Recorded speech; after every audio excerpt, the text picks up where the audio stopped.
নমস্কাৰ বন্ধু-বান্ধৱীসকল, আশা কৰোঁ সকলো ভালেই আছে। মোৰ ইউটিউব চেনেলটোলৈ আপোনালোক সকলোকে স্বাগতম জনাইছোঁ। আজি মই আপোনালোকলৈ লৈ আনিছোঁ গাজৰৰ হালোৱা এটা ধুনীয়া ৰেচিপি। এই ৰেচিপিটো বেয়া পোৱা মানুহ চাগে খুব কমেই আছে। আহকচোন মইনো কেনেকৈ বনালোঁ চাওঁ। প্ৰথমে মই 500 গ্ৰাম গাজৰ ভালদৰে চাফা কৰি ৰুকি লৈছোঁ আৰু লৈছোঁ লগত গাখীৰ আধা লিটাৰ, চেনি 1 কাপ, পাউডাৰ গাখীৰ 3 চামুচ, ঘি 1 কাপ, তেজপাত 2 খিলা, সম পৰিমাণৰ কাজু, কিচমিচ আৰু এলমণ্ড লৈছোঁ আৰু ইলাচি 6টা।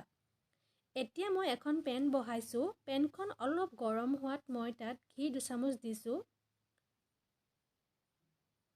ঘি মই প্ৰথমতে কমকৈ দিছোঁ, পাছত আকৌ এড কৰিম। ঘিখিনি বহুত বেছি গৰম কৰিব নালাগে, গলি যোৱালৈকে কৰিলেই হ'ব। জুইটো মই মিডিয়ামত ৰাখিছোঁ, নহ'লে জ্বলি যোৱা চান্স থাকে। আৰু এতিয়া মই গাজৰখিনি দি ভালদৰে লৰাই দিছোঁ।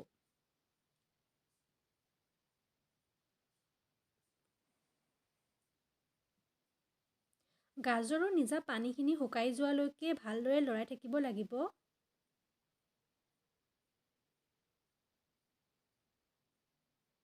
এয়া দেখিছে, মই জুইটো কমাই লৈ লৰাই আছোঁ। এতিয়া পেনত ওপৰত একো ঢাকন লগাব নালাগে, এনেকৈ মুকলিকৈ লৰাই লৰাই ভাজি থাকিলেই হ'ব।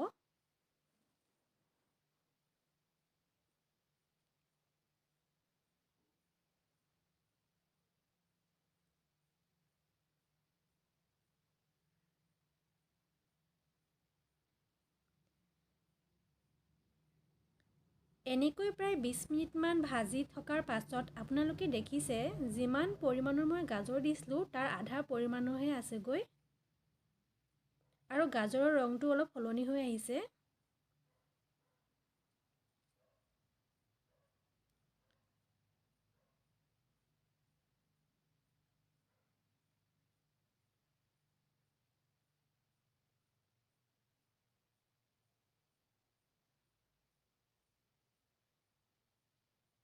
এতিয়া মই ইয়াত 2 খিলা তেজপাত দিছোঁ।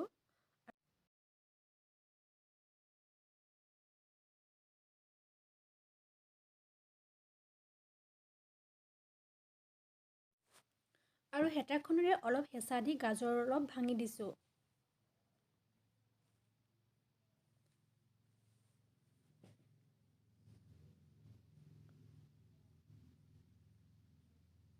আৰু এনেকৈ প্ৰায় 20-25 মিনিটমান ভাজি লোৱাৰ পাছত মই ইয়াত গাখীৰ এড কৰিছোঁ।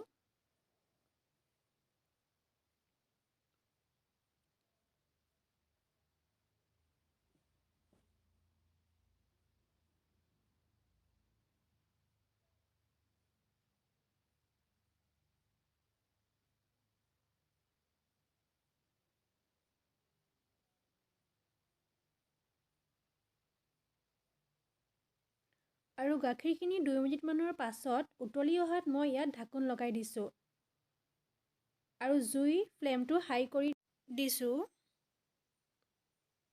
আৰু এনেকৈ প্ৰায় 15 মিনিটমান গাজৰখিনি গাখীৰতে সিজিব দিম।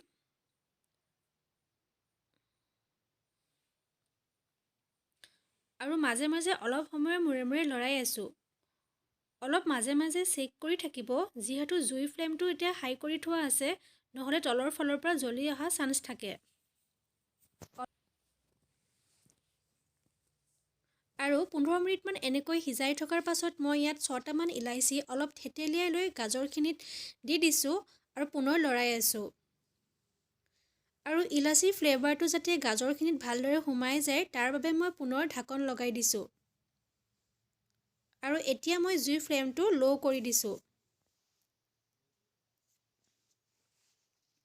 5 মিনিটমানৰ পাছত পুনৰ ঢাকন আঁতৰাই লৰাই দিছোঁ। আৰু আপোনালোকে দেখিছে যে গাখীৰখিনি শুকাই আহি অলপ ডাঠ হৈ পৰিছে।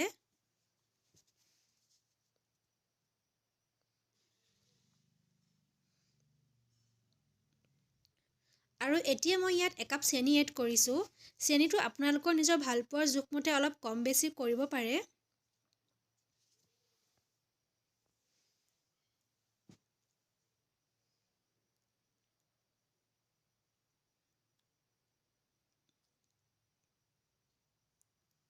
এয়া দেখিছেনে, চেনিখিনি গলি আহিছে।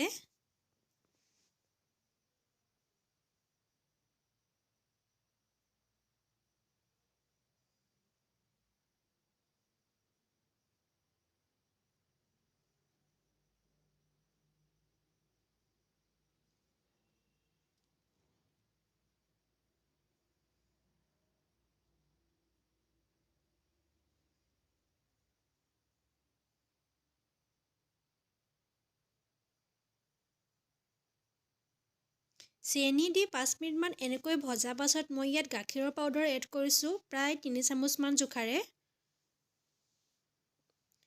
আৰু সঘনাই লৰাই দিছোঁ।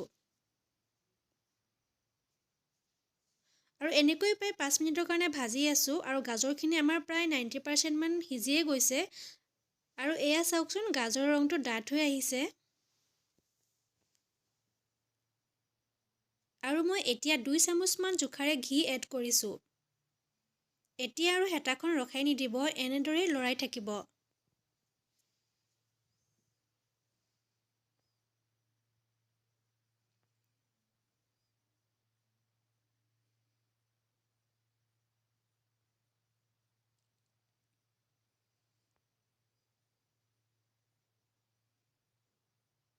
এতিয়া মই ইয়াত ড্ৰাই ফ্ৰুটছ, কাজু, খিচমিচ আৰু কাটি থোৱা এলমণ্ড দিছোঁ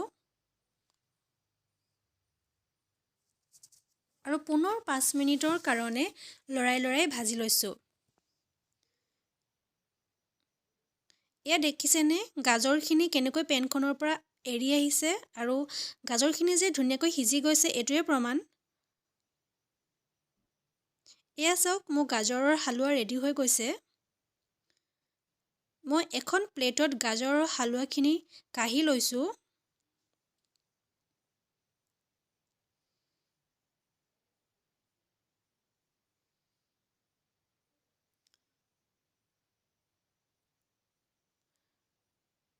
আৰু হালোৱাখিনিৰ ওপৰত অলপ কাটি থোৱা ড্ৰাই ফ্ৰুটছ ছটিয়াই পৰিৱেশন কৰিছোঁ। আপোনালোকেও এনেদৰে ঘৰত ৰান্ধি খাই চাবচোন, খাই বহুত ভাল পাব। যদি মোৰ ভিডিঅ'টো চাই ভাল পালে তেনেহ'লে ভিডিঅ'টোত ছাবস্ক্ৰাইব কৰিব নাপাহৰিব আৰু শেষলৈকে ভিডিঅ'টো চোৱাৰ বাবে বহুত ধন্যবাদ।